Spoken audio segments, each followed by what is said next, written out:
Busted by the cops, outed online, and forced to pay to reclaim your anonymity. That is your worst nightmare come true. How mugshot websites are now making big bucks exposing those nabbed for even the smallest offenses. ABC's Steve Osunsami goes inside a booming online industry that's surprisingly legal and potentially destructive. There's something about seeing someone in a mugshot in what could be their most unfortunate photo ever that gets tons of people watching on the internet. And it's not just the jailhouse photos of celebrities like Lindsay Lohan, Mel Gibson, and this famous one from Paris Hilton. In the past 2 years, a new industry has been born with more than 60 new websites like whosarrested.com and atlantamugshots.org. We all know it's wrong. Fundamentally, we know it's wrong. But in a country that just gives people the access to information, and in an age where information is available so quickly, how do you stop this? Here's how it works. The sites legally download the latest mugshots from police websites, publish the faces of alleged lawbreakers on the internet, and then often charge the accused a fee, sometimes hundreds of dollars, to pull the photos down. Now we're going to draw right here. We've been tracking these cases for months. Andy McMahon, a computer technician in Atlanta, says he paid $75 to take down an old booking photo from a DUI. He says he hasn't had a drink in 5 years and now has a daughter and a child on the way. It wasn't a lot, but it wasn't a little. And after they took it down, they just started popping up everywhere. It's kind of like whack-a-mole. You know, you hit one down and they just pop up other places. Sophia Andrade, a corporate account manager, told us she's innocent and says she's been fighting this for more than a year. It's like you can't move on with your life. I mean, everybody goes to Google now and to see who you are. I'm not a criminal. I'm not charged with anything. She says she feels like she's been violated twice. First by the husband who in divorce papers she claims repeatedly attacked her. There you are. Then by the mugshot industry, which legally published the booking photos from what she says was a false arrest after police were called to her home, later cleared from her record.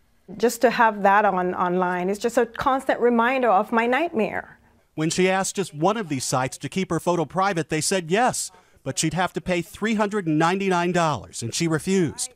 She says while she was negotiating with one site, the picture kept showing up on others. You know, all they want is money to take the pictures down. It's not just that I take my photograph down on this site. It comes down on this site and it pops up somewhere else, over and over and over again.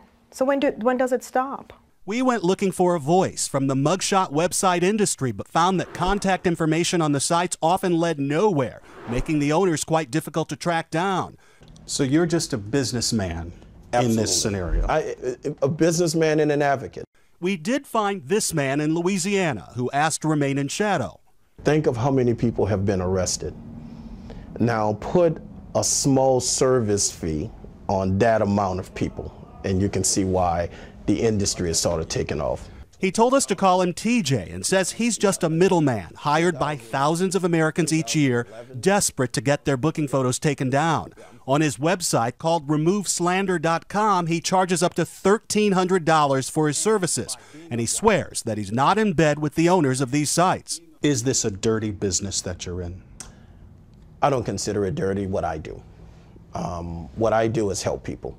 In an email, we heard back from the owners of BustedMugshots.com, a popular site now facing a lawsuit from more than 250,000 people in Ohio, accusing the company of exploiting their photos for commercial gain.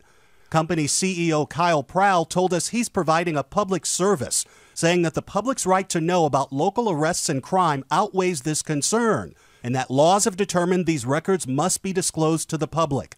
And he told us when the person is exonerated or found not guilty, the record is removed at no charge. Sophia Andrade says that was not her experience dealing with other companies. She says she explained over and over again how she was the victim and how the photos were preventing her from obtaining employment.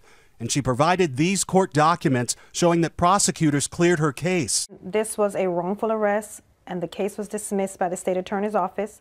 But her picture remains published to this day.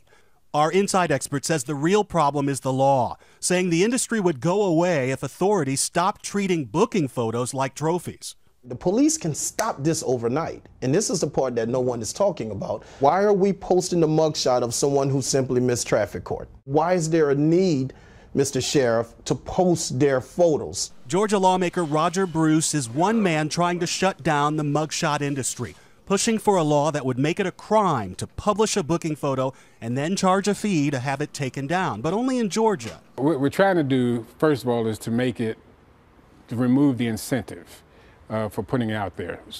So we don't want them to be able to charge a fee to remove these pictures. And the thought is if they can't charge a fee, why put it out there? He says sheriff's departments across the country should be able to label their images with watermarks and police their use, and says that Sophia Andrade and other victims should be able to sue when police say the photos have been mishandled. It just destroys your life. You know, my family, my friends, it's just, I don't know, I just don't know how to express in words how devastating this has been for me.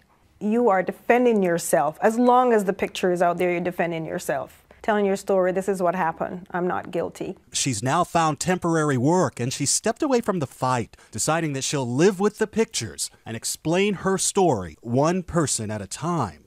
For Nightline, I'm Steve Osinsami in Atlanta.